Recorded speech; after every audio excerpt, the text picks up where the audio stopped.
ભક્તિ અને શ્રદ્ધાના અનોખા સંગમ સમય પરંપરા અનુસાર આજે થરાદ ખાતે ભગવાન જગન્નાથ, ભાઈ બળદેવ અને બહેન સુભદ્રાજીને તેમના મામાના મોસાળે પધરાવવામાં આવ્યા હતા.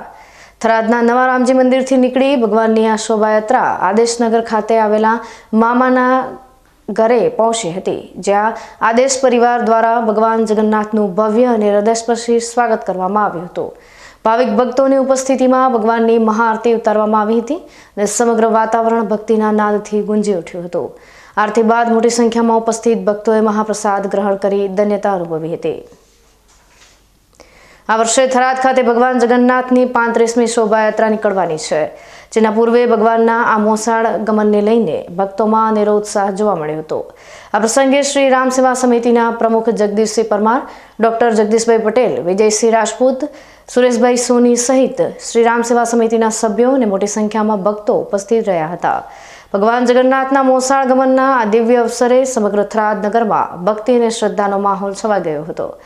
ભક્તો ભગવાનની ભક્તિમાં તરબોળ થઈ આધ્યાત્મિક ઉલ્લાસનો અનુભવ કરી રહ્યા હતા.